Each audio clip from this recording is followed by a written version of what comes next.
Kita akan lanjutkan perkataan Tuhan Yesus yang terkenal. Dari sekian banyak perkataan dia yang terkenal. Dia berkata, "Akulah kebangkitan dan hidup." Mungkin sebagian saudara telah membaca atau menerima berita dari Indonesia. Bahwa November 28 yang lalu, ada 4 warga di Kabupaten Sigi, Sulawesi Tengah, dibunuh. 7 rumah dibakar, termasuk 1 gereja. Diduga dilakukan oleh kelompok teroris yang menampakkan diri MIT, Mujahidin Indonesia Timur, di Poso, pimpinan Ali Kalora, dengan beberapa anak buah yang tersisa. Mereka belum tertangkap, dikejar oleh Satgas Tinombala. Kematian itu tidak dapat kita tebak. Kematian itu bisa datang kepada siapa saja, di mana saja, kapan saja. Semua orang itu dekat dengan kematian. Semua orang itu dekat dengan maut. Tidak kenal usia, tidak kenal jenis kelamin, tidak kenal status, tidak kenal latar belakang, tidak tergantung lokasi, tidak tergantung situasi. Ya. Bisa datang kepada siapa saja. Badai virus corona misalnya telah melanda dunia selama 1 tahun. Dari November tahun lalu sampai November tahun ini, jutaan manusia telah menjadi korban. Menurut berita Nature Journal dan hitungan dari Worldometer, korban yang mati sekitar 1,45 juta manusia. Dan di Amerika lebih 200.000 korban yang mati. Walaupun menurut seorang dokter ahli yang bernama Dr. Ellison Arwady, dia salah satu dokter ahli, dia berkata bahwa dari korban yang mati itu 94% dari korban itu telah memiliki penyakit lainnya sebelumnya yang cukup akut, misalnya sakit jantung, sakit paru-paru, pneumonia, ginjal, ya, diabetes atau penyakit-penyakit lainnya. Jadi gak semuanya murni mati karena COVID, 94% karena ada penyakit lain yang sudah cukup akut. Tapi poin saya adalah bahwa manusia tetap tidak tahu kapan dia mati. Manusia tetap tidak bisa menebak kapan maut itu datang menjemput. Kalau malam ini maut datang menjemput, kalau malam ini saudara harus mati, siapkah saudara?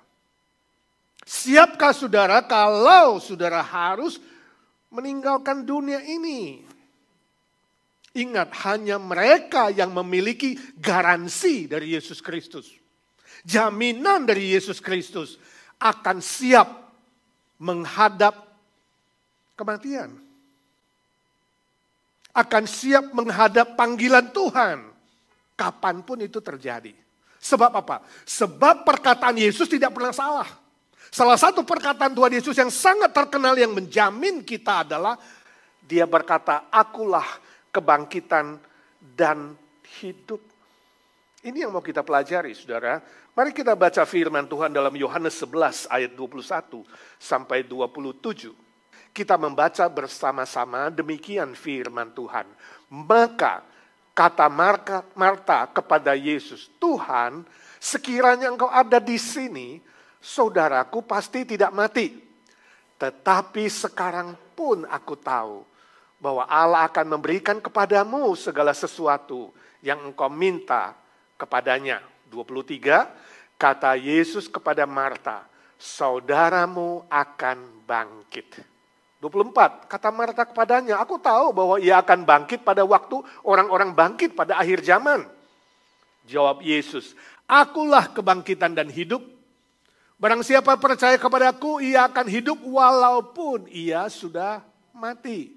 26, "Dan setiap orang yang hidup dan yang percaya kepadaku tidak akan mati selama-lamanya. Percayakah engkau akan hal ini?"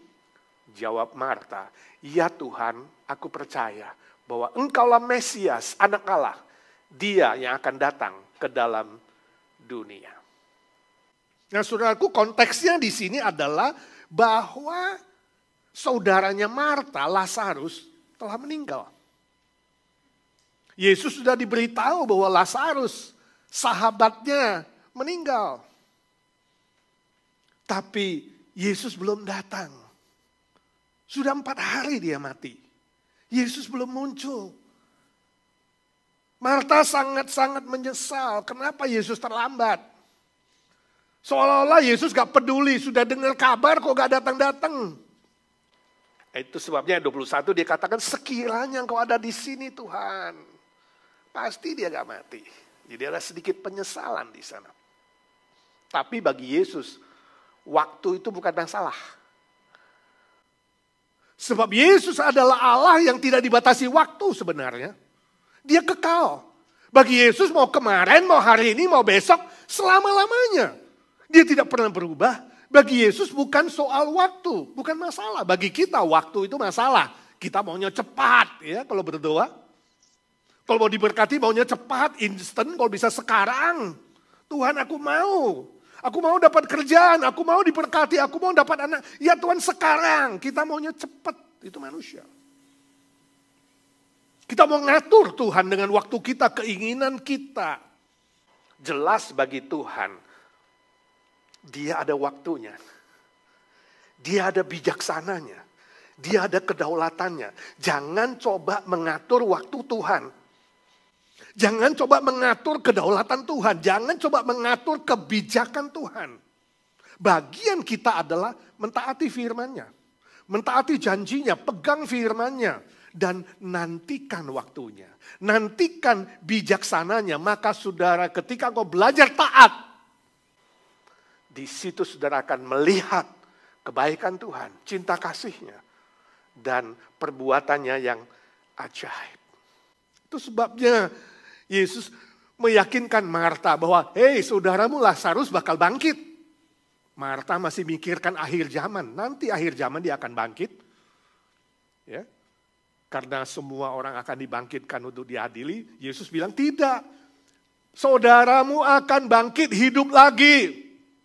Dan ayat 25 adalah kunci. Sebab apa? Yesus berkata, akulah kebangkitan dan hidup. Itu kuncinya.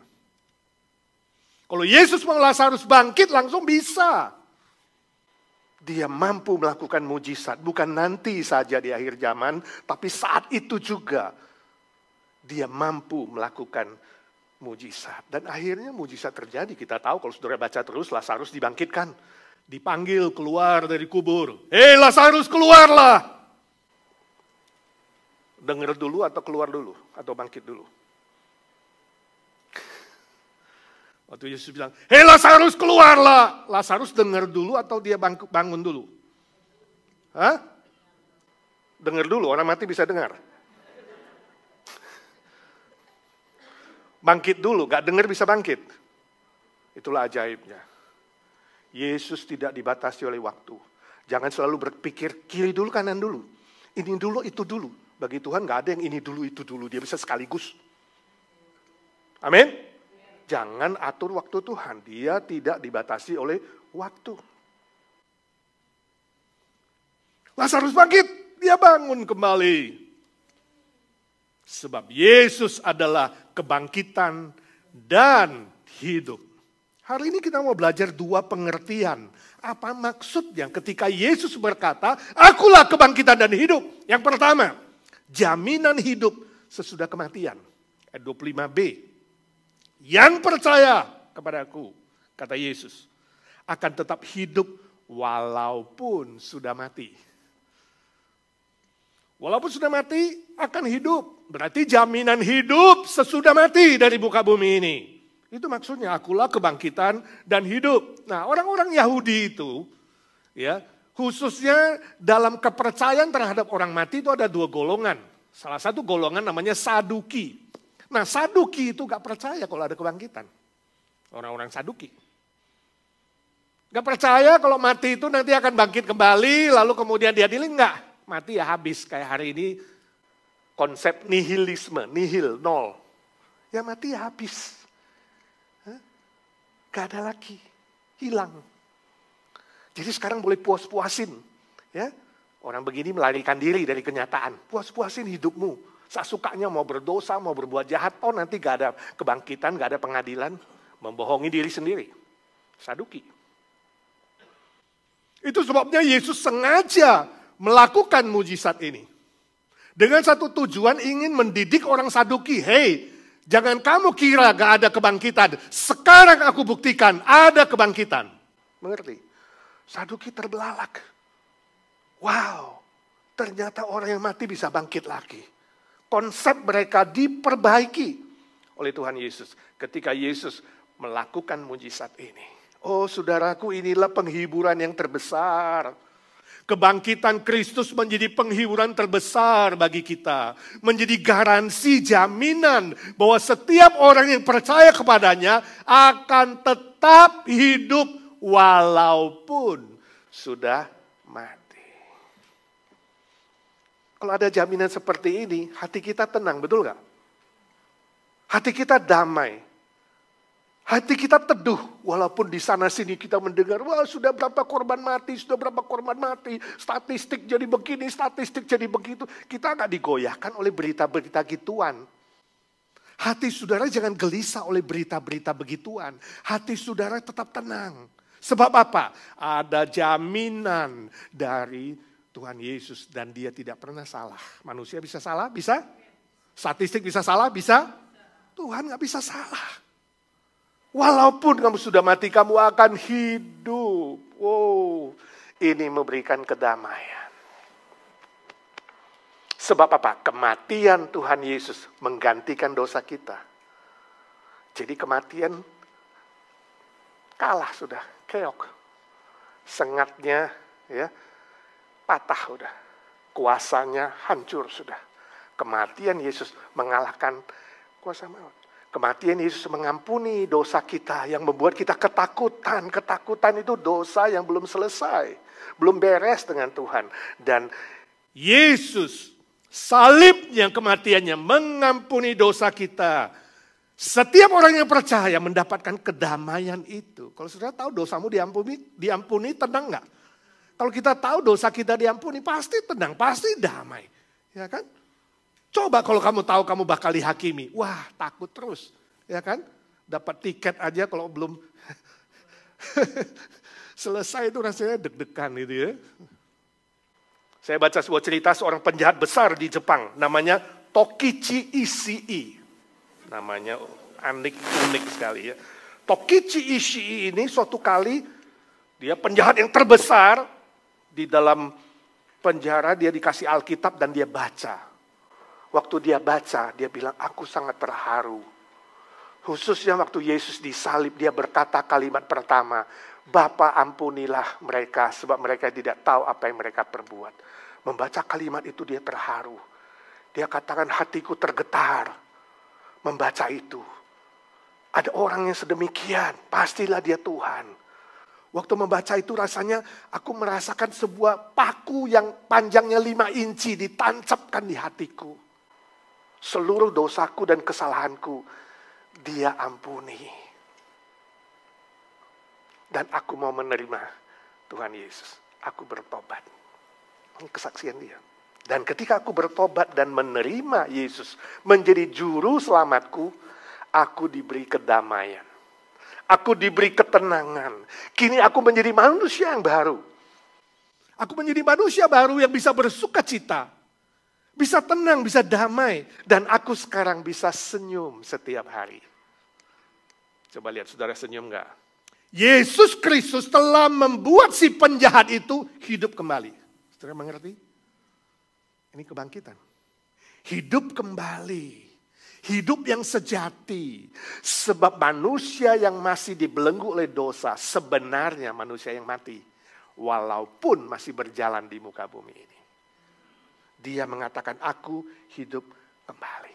Salib Kristus dan kebangkitan Kristus membuat dia hidup kembali. Dan kalau saudara pun menerima Kristus, maka dosa saudara diampuni. Dan saudara menjadi hidup ketika berjalan di muka bumi ini. Bukan mati, tanda kutip. Hidup yang baru. Saudaraku, di bumi ini kita menghadapi 3 musuh besar. Musuh besarmu bukan COVID-19, bukan.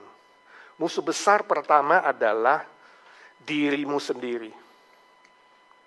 Ketika saudara masih dibelenggu oleh keserakahan, kebencian, kepahitan, ya. Lalu apa lagi? Nafsu kedagingan, kemewahan dunia, dan berbagai macam hal. Ya. Membuat saudara mati walaupun berjalan. Musuhmu yang kedua adalah dunia ini yang menawarkan materialistik, ya kan? Harta, kekayaan, nama, segala kesenangan dan kenikmatan duniawi, itu musuh yang akan tetap membuatmu mati walaupun berjalan. Dan satu lagi, setan, iblis. Iblis yang membuat orang menjadi tidak percaya, sengaja menolak Tuhan, membuat orang menipu sebab dia penipu, membuat orang berdusta sebab dia pendusta, dan kejahatan-kejahatan lainnya. Hati-hati saudara, ketiga musuh ini akan membuat saudara tidak hidup walaupun saudara hidup. Berjalan di muka bumi ini. Ketiga musuh ini akan membuat pikiran saudara kemudian tercemar, kemudian hati saudara dikotori dengan berbagai macam kegelisahan, ketakutan, kekhawatiran, dan keinginan saudara mengingini hal-hal duniawi yang mematikan. Hati-hati jangan sampai saudara terjebak dengan siasat tawaran iblis yang licik dan menyesatkan. Sebab ujungnya adalah kebinasaan. Saya membaca sebuah ilustrasi, katanya suatu hari seorang iblis membelenggu seorang manusia. Dia terikat. Dan iblis itu berkata kepadanya, kalau kamu mau lepas dan bebas, pilih salah satu dari 3 hal yang kutawarkan. Yang pertama, perkosa seorang anak wanita. Kedua, membunuh satu orang manusia. Atau yang ketiga, minum alkohol 3 botol besar. Saudara pilih apa? Saudara pilih apa? Orang itu pikir-pikir, ya mungkin nggak paling berat ya minum ya. Dia pilih 3 botol. Dia minum, setelah minum, dia perkosa seorang anak wanita. Dan dia membunuh seorang manusia.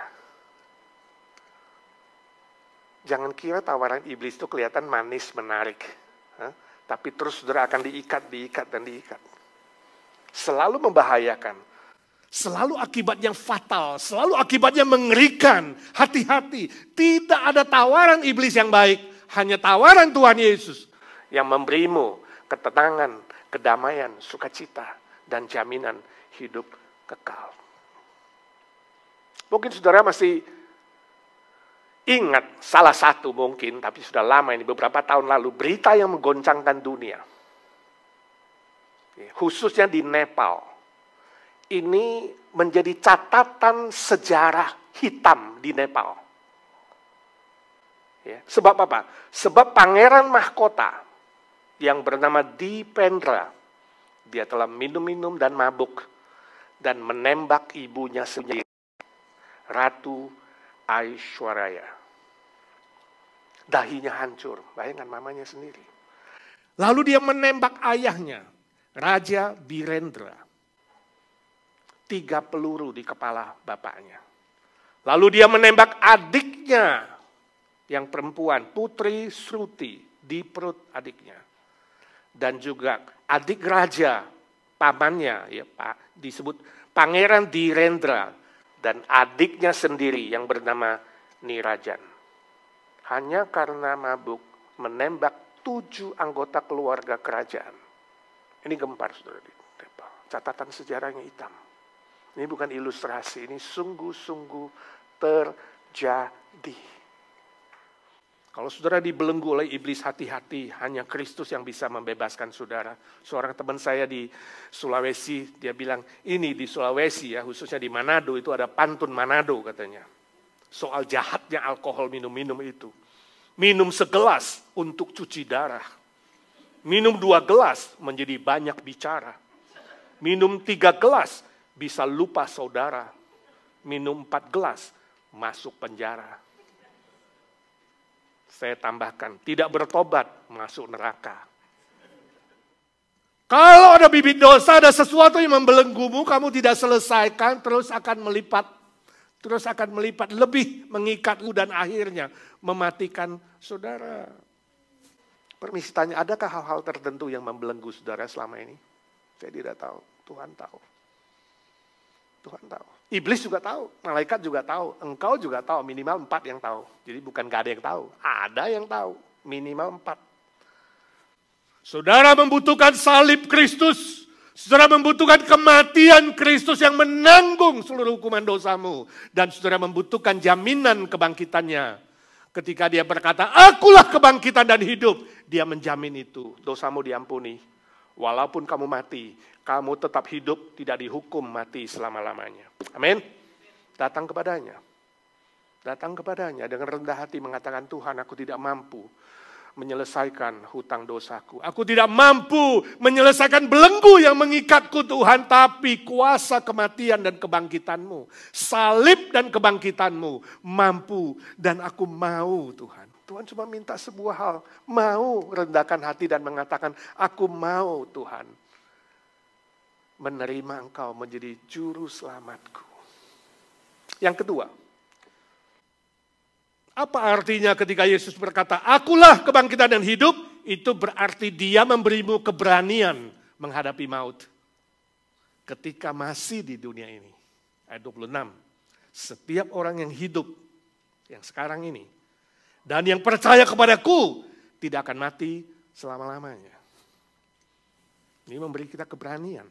Artinya ketika masih di dunia ini, ketika saudara beriman kepada Tuhan Yesus, saudara akan diberikan keberanian dan kesiapan menghadapi maut. Bahkan bisa mentertawakan maut. Oh maut, engkau hanya pintu saja, aku tidak takut, aku hanya lewat pintu ini menuju kekekalan.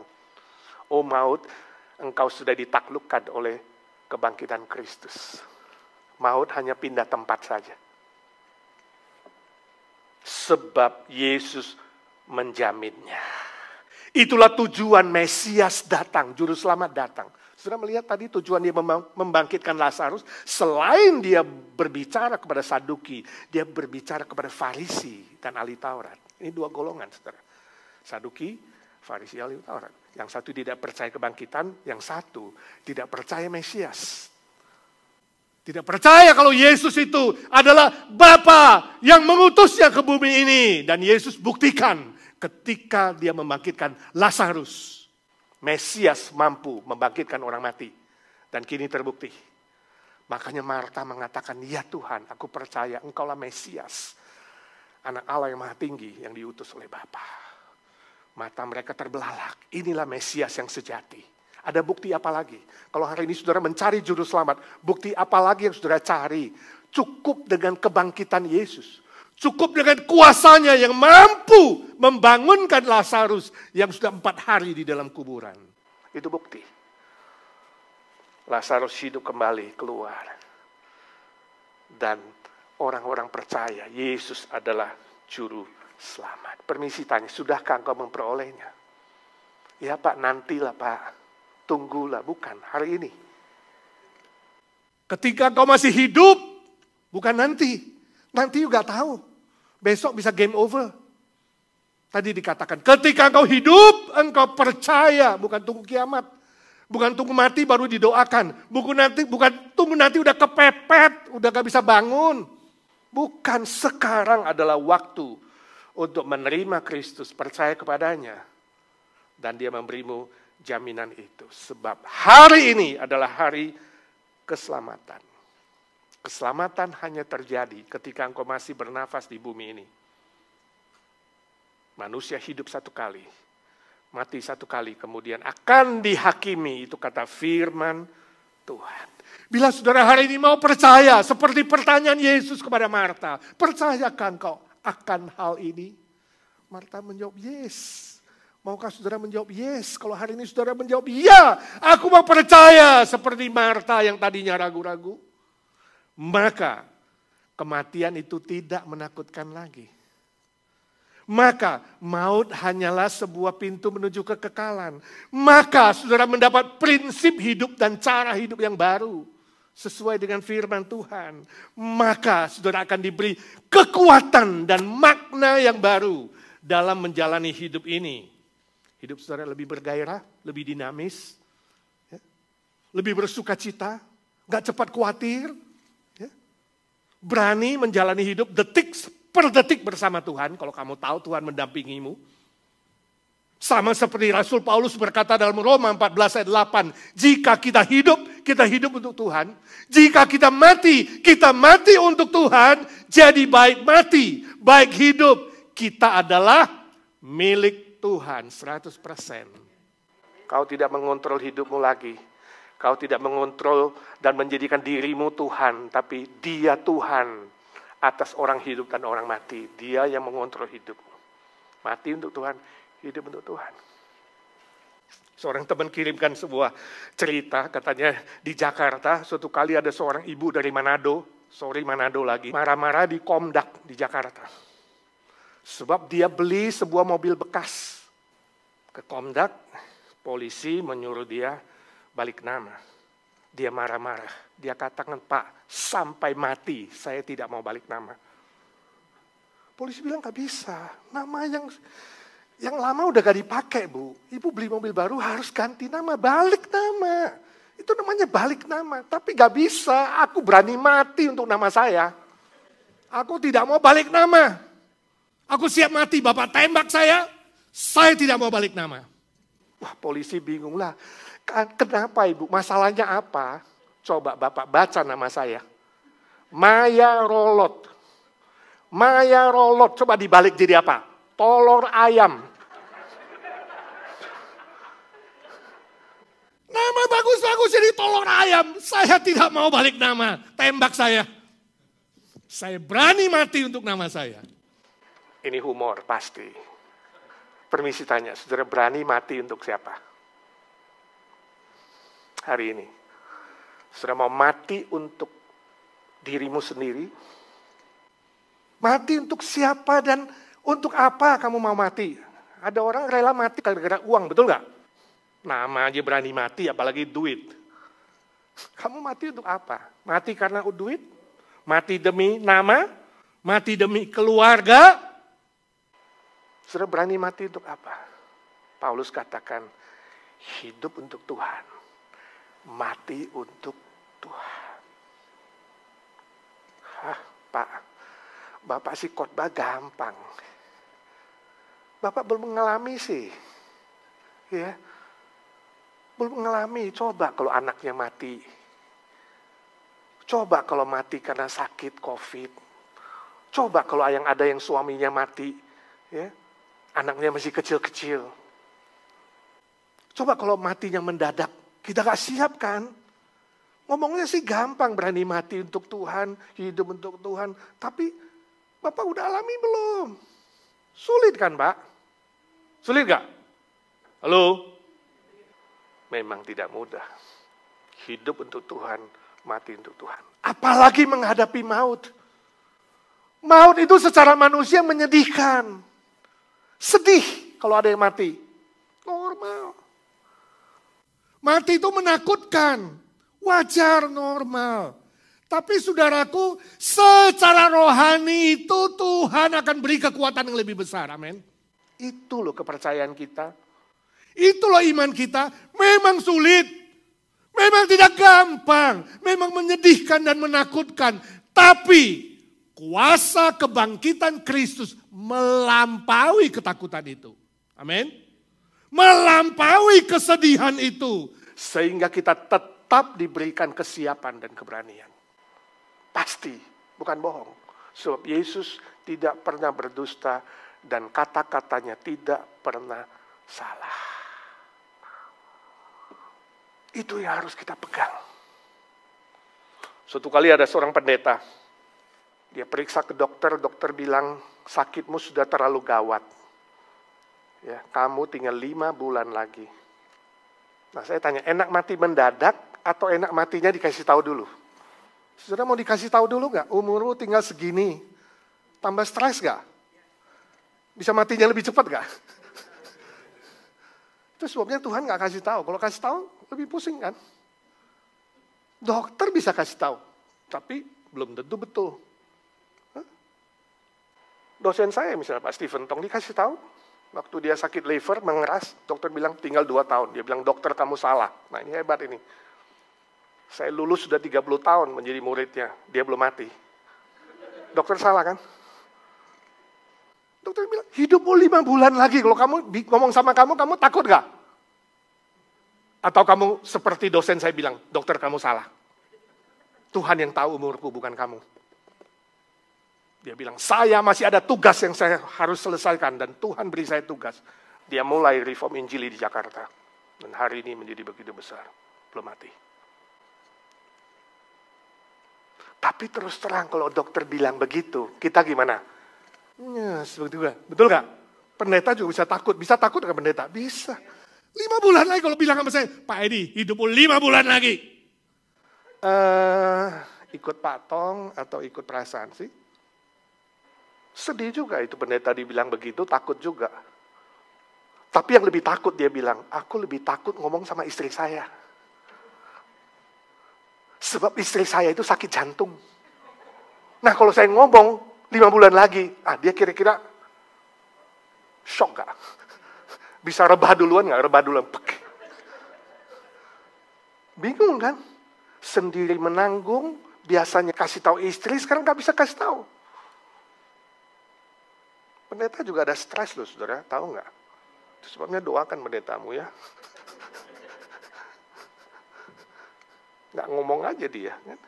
Kayak begini susah. Tapi dia terus berdoa, Tuhan kasih aku hikmat, Tuhan kasih aku hikmat. Bagaimana kasih tahu istri, supaya dia jangan kaget kemudian jantungan dan koit dulu. Suatu hari Tuhan kasih dia hikmat. Dia bilang sama istrinya, temanku menitipkan aku sebuah mutiara yang sangat mahal. Diamond, katakanlah 15 karat. Udah lama sih sebenarnya, dulu 10 tahun lalu dia titip. Aku gak ngomong aja sama kamu. Nah saya pikir udah begitu lama gak usah kembaliin lah. Ya, kadang-kadang orang titip itu kan lama-lama jadi hak milik, betul gak? Pasti ada titipan nih. Kadang-kadang kita pikir itu titipan yang lama jadi hak milik. Ya udah 10 tahun, 20 tahun, ya udahlah. Gak usah baikin. Karena begitu bagus istriku. Aku takut kehilangan itu. Istrinya bilang, bodoh kamu suamiku. Kamu gak kehilangan apa-apa. Kamu gak kehilangan sebab itu bukan milik kamu. Itu milik orang lain. Kembaliin. Kalau kamu gak mau kembaliin, aku yang kembalikan. Nah, kalau mau sekarang sama-sama kembalikan. Suaminya mengatakan, puji Tuhan, kalau begitu sekarang kamu sudah siap kembalikan aku kepada Tuhan. Baru dia cerita soal sakitnya. Keduanya berpelukan, meneteskan air mata.